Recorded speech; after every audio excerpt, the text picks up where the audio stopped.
Chapter 2, A Peaceful Mind Generates Power. At breakfast in a hotel dining room, three of us tell to discussing how well we had slept the night before, a truly momentous topic. One man complained of a sleepless night. He had tossed and turned and was about as exhausted as when he retired. Guess I'd better stop listening to the news before going to bed, he observed. I tuned in last night and sure got an ear full of trouble. That is quite a phrase, an ear full of trouble. Little wonder he had a disturbed night. Maybe the coffee I drank before retiring had something to do with it, he mused. The other man spoke up. As for me, I had a grand night. I got my news from the evening paper and from an early broadcast, and had a chance to digest it before I went to sleep. Of course, he continued, I used my go-to-sleep plan, which never fails to work. I prodded him for his plan, which he explained as follows. When I was a boy, my father, a farmer, had the habit of gathering the family in the parlor at bedtime, and he read to us out of the Bible. I can hear him yet. In fact, every time I hear those Bible verses, I always seem to hear them in the tone of my father's voice. After prayers, I would go up to my room and sleep like a top. But when I left home, I got away from the Bible reading and prayer habit. I must admit that for years practically the only time I ever prayed was when I got into a jam. But some months ago my wife and I, having a number of difficult problems, decided we would try it again. We found it a very helpful practice, so now every night before going to bed she and I together read the Bible and have a little session of prayer. I don't know what there is about it, but I have been sleeping better and things have improved all down the line. In fact, I find it so helpful that even out on the road, as I am now, I still read the Bible and pray. Last night I got into bed and read the 23rd Psalm. I read it out loud and it did me a lot of good. He turned to the other man and said, I didn't go to bed with an ear full of trouble. I went to sleep with a mind full of peace. Well, there are two cryptic phrases for you, an ear full of trouble and a mind full of peace. Which do you choose? The essence of the secret lies in a change of mental attitude. One must learn to live on a different thought basis, and even though thought change requires effort, it is much easier than to continue living as you are. The life of strain is difficult. The life of inner peace, being harmonious and without stress, is the easiest type of existence. The chief struggle then in gaining mental peace is the effort of revamping your thinking to the relaxed attitude of acceptance of God's gift of peace. As an illustration of taking a relaxed attitude and therefore receiving peace, I always think of an experience in a certain city where I lectured one evening. Prior to going on the platform, I was sitting backstage going over my speech when a man approached and wanted to discuss a personal problem. I informed him that at the moment it was impossible to talk, as I was just about to be introduced, and asked him to wait.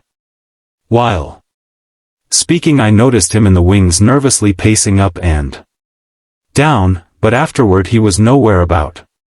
However, he had given me his card, which indicated that he was a man of considerable influence in that city. Back at my hotel, although it was late, I was still troubled by this man, so I telephoned him. He was surprised at my call and explained that he did not wait because obviously I was busy. I just wanted you to pray with me, he said. I thought if you would pray with me, perhaps I could get some peace. There is nothing to prevent us from praying together on the telephone right now, I said. Somewhat in surprise, he replied, I have never heard of praying on the telephone. Why not? I asked. A telephone is simply a gadget of communication. You are some blocks from me, but by means of the telephone we are together. Besides, I continued, the Lord is with each of us. He is at both ends of this line and in between. He is with you and he is with me. All right, he conceded. I'd like to have you pray for me. So I closed my eyes and prayed for the man over the telephone. And I prayed just as though we were in the same room. He could hear and the Lord could hear. When I finished I suggested, "Won't you pray?" There was no response. Then at the other end of the line I heard sobbing and finally, "I can't talk," he said. "Go on and cry for a minute or two and then pray," I suggested. "Simply tell the Lord everything that is bothering you. I assume this is a private line, but if not, and if anybody is listening, it won't matter. As far as anyone is concerned, we are just a couple of voices. Nobody would know it is you and I." Thus encouraged, he started to pray, hesitantly at first, and then with great impetuosity he poured out his heart, and it was filled with hate, frustration, failure, a mass of it.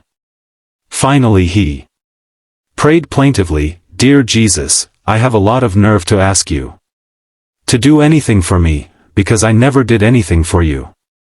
I guess you know what a no account I am, even though I put on a big front.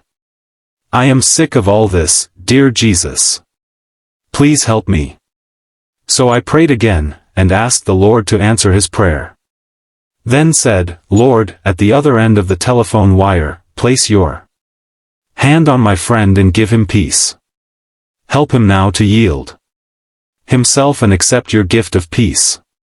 Then I stopped, and there was a rather long pause, and I shall never forget the tone in his voice as I heard him say, "I shall always remember this experience, and I want you to know that for the first time in months I feel clean inside and happy and peaceful." This man employed a simple technique for having a peaceful mind. He emptied his mind and he received peace as a gift from God. As a physician said, "Many of my patients have nothing wrong with them except their thoughts." So I have a favorite prescription that I write for some, but it is not a prescription that you can fill at a drugstore. The prescription I write is a verse from the Bible, Romans 12 verse 2. I do not write out that verse for my patients. I make them look it up and it reads, "Be ye transformed by the renewing of your mind, to be happier and healthier." They need a renewing of their minds, that is, a change in the pattern of their thoughts. When they take this prescription, they actually achieve a mind full of peace. That helps to produce health and well-being. A primary method for gaining a mind full of peace is to practice emptying the mind. This will be emphasized in another chapter, but I mention it here to underscore the importance of a frequent mental catharsis. I recommend a mind emptying at least twice a day, more often if necessary. Definitely practice emptying your mind of fears, hates, insecurities, regrets, and guilt feelings. The mere fact that you consciously make this effort to empty your mind tends to give relief. Haven't you experienced a sense of release when you have been able to pour out to somebody whom you can trust worrisome matters that lay heavy upon the heart? As a pastor, I have often observed how much it means to people to have someone to whom they can truly and in confidence tell everything troubling their minds. I conducted a religious service on board the SS Lurleen on a recent voyage to Honolulu. In the course of my talk I suggested that people who were carrying worries in their minds might go to the stern of the vessel and imaginatively take such anxious thought out of the mind, drop it overboard, and watch it disappear in the wake of the ship. It seems an almost childlike suggestion. But a man came to me later that day and said, I did as you suggested and am amazed at the relief it has given me. During this voyage, he said, every evening at sunset I am going to drop all my worries overboard until I develop the psychology of casting them entirely out of my consciousness. Every day I shall watch them disappear in the great ocean of time. Doesn't the Bible say something about forgetting those things that are behind? The man to whom this suggestion appealed is not an impractical sentimentalist. On the contrary, he is a person of extraordinary mental stature, an outstanding leader in his field. Of course, emptying the mind is not enough. When the mind is emptied, something is bound to enter. The mind cannot long remain a vacuum. You cannot go around permanently with an empty mind. I admit that some people seem to accomplish that feat, but by and large it is necessary to refill the emptied mind, or the old, unhappy thoughts which you have cast out will come sneaking in again. To prevent that happening, immediately start filling your mind with creative and healthy thoughts. Then when the old fears, hates, and worries that have haunted you for so long try to edge back in, they will in effect find a sign on the door of your mind reading, occupied. They may struggle for admission, for having lived in your mind for a long time, they feel at home there. But the new and healthy thoughts which you have taken in will now be stronger and better fortified, and therefore able to repulse them. Presently the old thoughts will give up altogether and leave you alone. You will permanently enjoy a mind full of peace. At intervals during the day practice thinking a carefully selected series of peaceful thoughts. Let mental pictures of the most peaceful scenes you have ever witnessed pass across your mind, as, for example, some beautiful valley filled with the hush of evening time, as the shadows lengthen and the sun sinks to rest. Or recall the silvery light of the moon falling upon rippling waters, or remember the sea washing gently upon soft shores of sand. Such peaceful thought images will work upon your mind as a healing medicine. So now and then during every day allow motion pictures of peace slowly to cross your mind. Practice the technique of suggestive articulation, that is, repeat audibly some peaceful words. Words have profound suggestive power, and there is healing in the very saying of them. Utter a series of panicky words and your mind will immediately go into a mild state of nervousness. You will perhaps feel a sinking in the pit of your stomach that will affect your entire physical mechanism. If, on the contrary, you speak peaceful, quieting words, your mind will react in a peaceful manner. Use such a word as tranquility. Repeat that word slowly several times. Tranquility is one of the most beautiful and melodic of all English words, and the mere saying of it tends to induce a tranquil state. Another healing word is serenity. Picturize serenity as you say it. Repeat it slowly and in the mood of which the word is a symbol. Words such as these have a healing potency when used in this manner. It is also helpful to use lines from poetry or passages from the Scriptures. A man of my acquaintance who achieved a remarkable peace of mind has the habit of writing on cards unusual quotations expressing peacefulness. He carries one of the cards in his wallet at all times, referring to it frequently until each quotation is committed to memory. He says that each such idea dropped into the subconscious lubricates his mind with peace. A peaceful concept is indeed oil on troubled thoughts. One of the quotations which he used is from a 16th century mystic: let nothing disturb you. Let nothing frighten you. Everything passes away. Except God. God alone is sufficient. The words of the Bible have a particularly strong therapeutic value. Drop them into your mind, allowing them to dissolve in consciousness, and they will spread a healing balm over your entire mental structure. This is one of the simplest processes to perform and also one of the most effective in attaining peace of mind. A salesman told me of an incident that took place in a Midwestern hotel room. He was one of a group of businessmen having a conference. One man was very much on edge. He was snappy, argumentative, high-strung. Everyone present knew him quite well and realized he was under great nervous pressure. But finally his irritating attitudes began to get on everybody's nerves. Presently this nervous individual opened his traveling bag, took out a big bottle of brackish-looking medicine, and poured himself a large dose.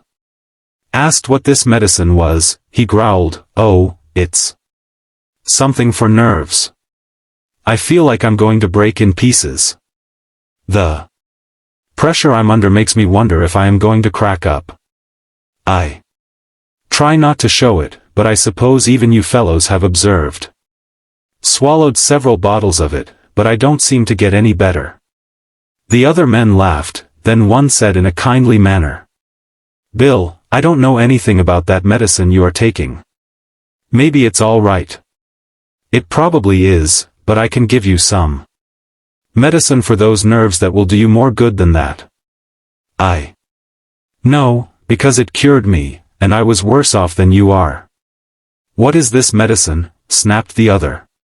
"This book will do the job, and I really mean it. I suppose you think it's strange that I carry a Bible around in my bag, but I don't care who knows it. I am not a bit ashamed of it. I have been carrying this Bible in my bag for the past 2 years, and I have marked places in it that help keep my mind at peace.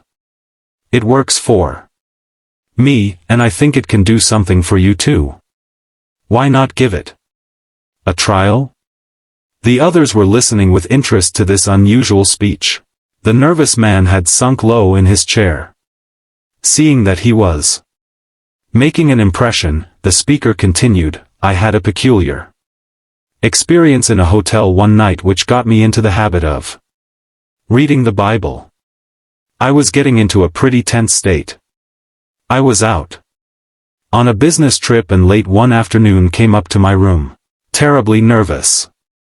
I tried to write some letters, but couldn't get my mind on them. I paced up and down the room, tried to read the paper, but that annoyed me, so I decided to go down and get a drink, anything to get away from myself. While standing by the dresser, my eye happened to fall upon a Bible lying there. I had seen many such Bibles in hotel rooms, but had never read any of them. However, something impelled me, and I opened the book to one of the Psalms and started to read it. I remember that I read that one standing up, then sat down and read another. I was interested but certainly surprised at myself. Me reading the Bible. It was a laugh, but I kept on reading. Soon I came to the 23rd Psalm. I had learned that one as a boy in Sunday school and was surprised that I still knew most of it by heart. I tried saying it over, especially that line where it says, "He leadeth me beside the still waters, he restoreth my soul." I liked that line. It sort of got me. I sat there repeating it over and over, and the next thing I knew I woke up. Apparently I had dropped off to sleep and slept soundly. I slept only about 15 minutes, but upon awakening was as refreshed and rested as if I'd had a good night's sleep. I can remember yet the wonderful feeling of complete refreshment. Then I realized that I felt peaceful, and said to myself, "Isn't it strange? What is wrong with me that I have missed something as wonderful as this? So after that experience, he said, I bought a Bible, a little one I could put in my bag, and I've been carrying it ever since. I honestly like to read it, and I am not nearly so nervous as I used to be. So, he added, try that, Bill, and see if it doesn't work. Bill did try it, and he kept on trying it. He reported that it was a bit strange and difficult for him at first, and he read the Bible on the sly when nobody was around.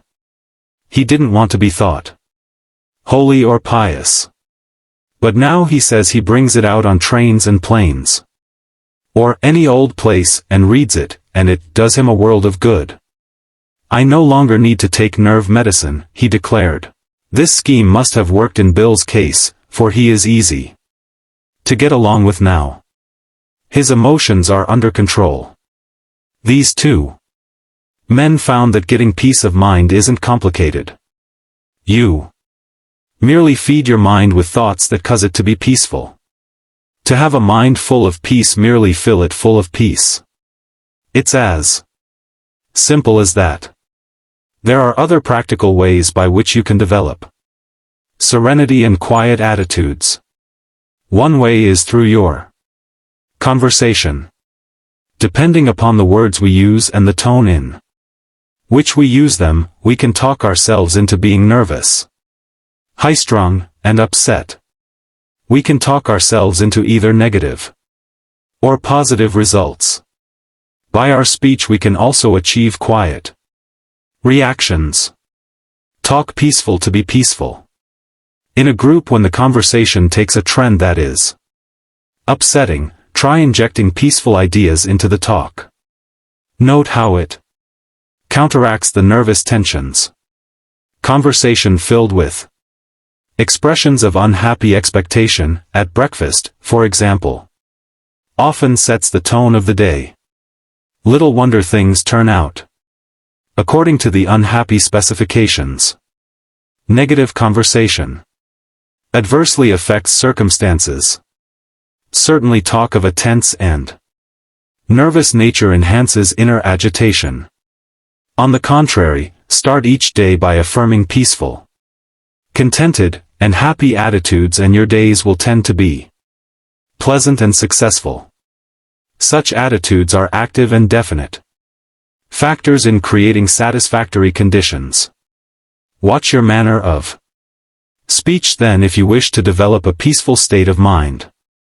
It is important to eliminate from conversations all negative ideas, for they tend to produce tension and annoyance inwardly. For example, when you are with a group of people at luncheon, do not comment that the communists will soon take over the country. In the first place, communists are not going to take over the country, and by so asserting you create a depressing reaction in the minds of others. It undoubtedly affects digestion adversely. The depressing remark colors the attitude of all present, and everyone goes away with a perhaps slight but definite feeling of annoyance. They also carry away with them a mild but definite feeling that something is wrong with everything. There are times when we must face these harsh questions and deal with them objectively and vigorously, and no one has more contempt for communism than I have, but as a general thing to have peace of mind, fill your personal and group conversations with positive, happy, optimistic, satisfying expressions. The words we speak have a direct and definite effect upon our thoughts. Thoughts create words, for words are the vehicles of ideas. But words also affect thoughts and help to condition, if not to create, attitudes. In fact, what often passes for thinking starts with talk. Therefore, if the average conversation is scrutinized and disciplined to be sure that it contains peaceful expressions, the result will be peaceful ideas and ultimately, therefore, a peaceful mind. Another effective technique in developing a peaceful mind is The daily practice of silence. Everyone should insist upon not less than a quarter of an hour of absolute quiet every 24 hours. Go alone into the quietest place available to you and sit or lie down for 15 minutes and practice the art of silence. Do not talk to anyone. Do not write. Do not read. Think as little as possible. Throw your mind into neutral. Conceive of your mind as quiescent, inactive. This will not be easy at first because thoughts are stirring up your mind, but practice will increase your efficiency. Conceive of your mind as the surface of a body of water and see how nearly quiet you can make it, so that there is not a ripple. When you have attained a quiescent state, then begin to listen for the deeper sounds of harmony and beauty and of God that are to be found in the essence of silence. Americans unfortunately are not skilled in this practice, which is a pity, for as Thomas Carlyle said, silence is the element in which great things fashion themselves. This generation of Americans has missed something that our forefathers knew and which helped to condition their character. And that is the silence of the great forest or of the far-reaching plains. Perhaps our lack of inner peace is due to some extent to the effect of noise upon the nervous system of modern people. Scientific experiments show that noise in the place where we work, live, or sleep reduces efficiency to a noticeable degree. Contrary to popular belief, it is doubtful if we ever completely adjust our physical, mental, or nervous mechanisms to noise. No matter how familiar a repeated sound becomes, it never passes unheard by the subconscious. Automobile horns, the roar of airplanes, and other strident noises actually result in physical activity during sleep. Impulses transmitted to and through the nerves by these sounds cause muscular movements which detract from real rest. If the reaction is sufficiently severe, it partakes of the nature of shock. On the contrary, silence is a healing, soothing, healthy practice. Star Daily says, "No man or woman of my acquaintance who knows how to practice silence and does it has ever been sick. To my knowledge, I have noticed that my own afflictions come upon me when I do not balance expression with relaxation." Star Daily closely associates silence with spiritual healing. The sense of rest that results from a practice of complete silence is a therapy of utmost value. In the circumstances of modern life, with its acceleration of pace, the practice of silence is admittedly not so simple as it was in the days of our forefathers.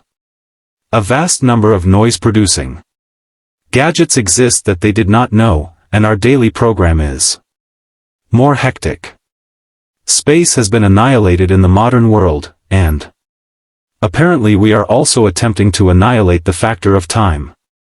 It is only rarely possible for an individual to walk in deep woods, or sit by the sea or meditate on a mountaintop or on the deck of a vessel in the midst of the ocean.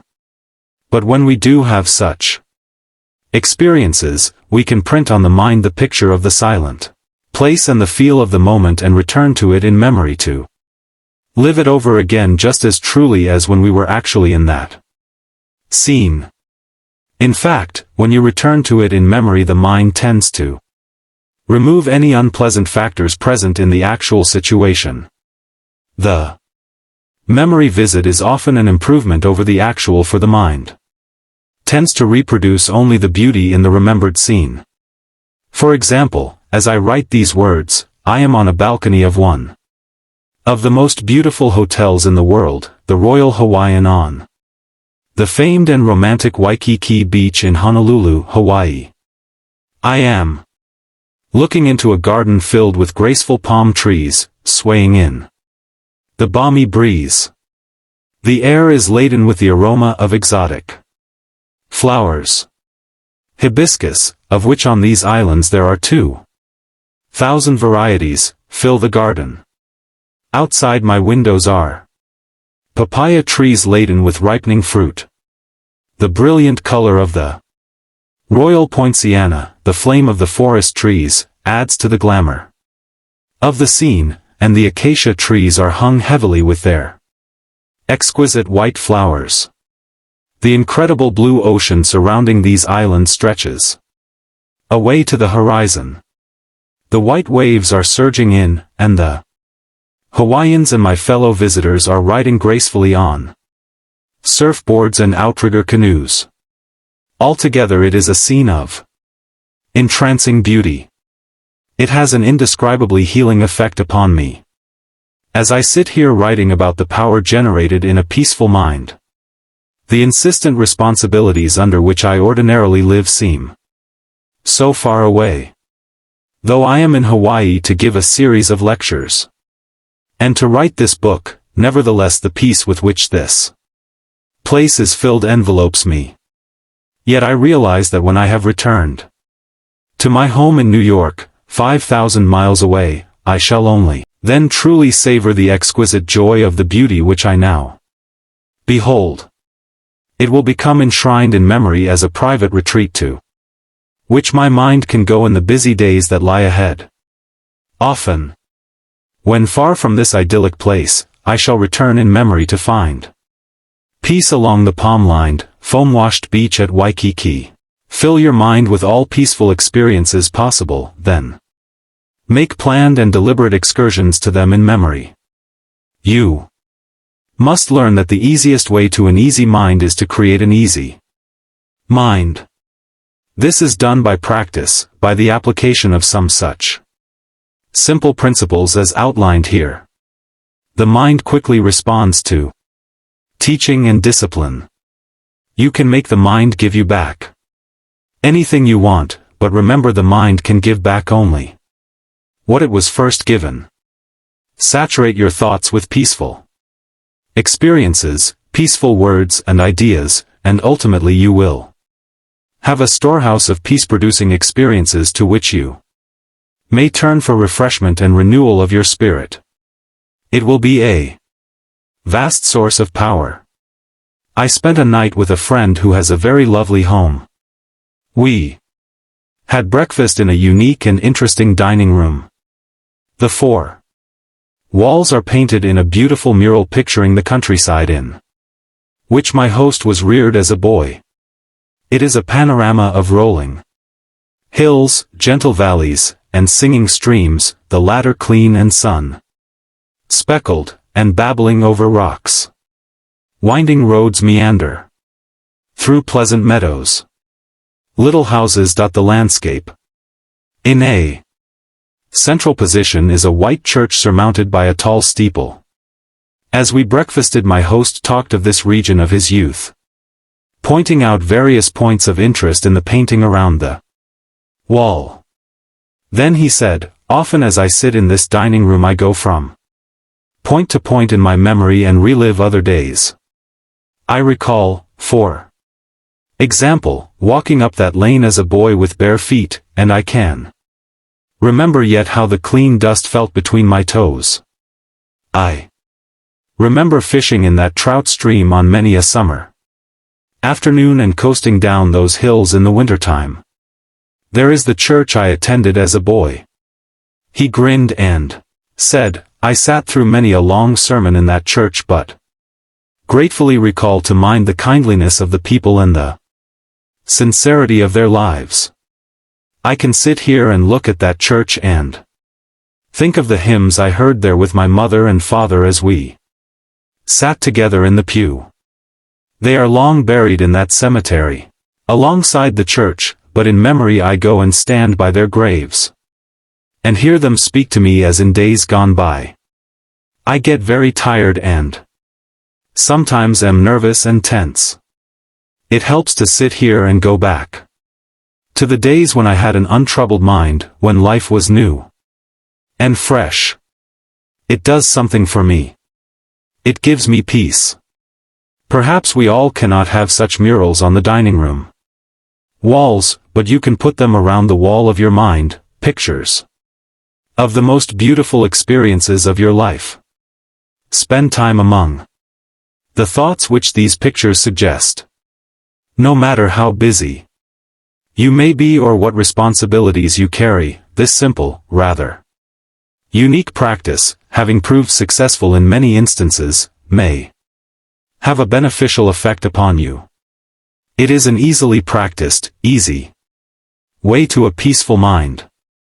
There is a factor in the matter of inner peace which must be stated because of its importance. Frequently I find that people who are lacking in inner peace are victims of a self-punishment mechanism. At some time in their experience they have committed a sin and the sense of guilt haunts them. They have sincerely sought divine forgiveness, and the good Lord will always forgive anyone who asks him and who means it. However, there is a curious quirk within the human mind whereby sometimes an individual will not forgive himself. He feels that he deserves punishment and therefore is constantly anticipating that punishment. As a result, he lives in a constant apprehension that something is going to happen.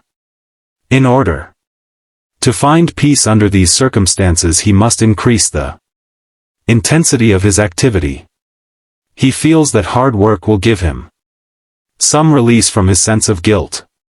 A physician told me that in his practice a number of cases of nervous breakdown were traceable to a sense of guilt for which the patient had unconsciously attempted to compensate by hectic overwork. The patient attributed his breakdown not to the sense of guilt, but to his overworked condition. But, said the physician, these men need not have broken down from overwork if first the sense of guilt had been fully released. Peace of mind under such circumstances is available by yielding the guilt as well as the tension it produces to the healing therapy of Christ. At a resort hotel where I had gone for a few days of quiet writing, I encountered a man from New York whom I knew slightly. He was a high-pressured, hard-driving, and exceedingly nervous business executive. He was sitting in the sun in a deck chair. At his invitation I sat down and chatted with him. "I'm glad to see you relaxing in this beautiful spot," I commented. He replied nervously, "I haven't any business being here. I've so much work to do at home. I'm under terrible pressure. Things have got me down, I'm nervous and can't sleep. I'm jumpy. My wife insisted that I come down here for a week. The doctors say there's nothing wrong with me if I just get to thinking right and relax." "But how in the world do you do that?" he challenged. Then he gave me a piteous look. "Doctor," he said, "I would give anything if I could be peaceful and quiet. It's what I want more than anything in this world." We talked a bit, and it came out in the conversation that he was always worrying that something sinister was going to happen. For years he had anticipated some dire event, living in constant apprehension about something happening to his wife or his children or his home. It was not difficult to analyze his case. His insecurity arose from a double source, from childhood insecurities and from later guilty experiences. His mother had always felt that something was going to happen, and he had absorbed her anxiety feelings. Later he committed some sins, and his subconscious mind insisted upon self-punishment. He became victim to the mechanism of self-punishment. As a result of this unhappy combination, I found him this day in a highly inflamed state of nervous reaction. Finishing our conversation, I stood beside his chair a moment. There was no one near, so I rather hesitantly suggested, "Would you by any chance like me to pray with you?" He nodded. And I put my hand on his shoulder and prayed, "Dear Jesus, as you healed people in the long ago and gave them peace, heal this man now. Give him fully of thy forgiveness.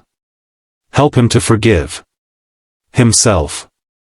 Separate him from all his sins and let him know that you do not hold them against him. Set him free from them. Then let thy peace flow into his mind, and into his soul, and into his body. He looked up at me with a strange look on his face and then turned away, for there were tears in his eyes and he didn't want me to see them. We were both a bit embarrassed, and I left him. Months later I met him, and he said, "Something happened to me down there that day when you prayed for me.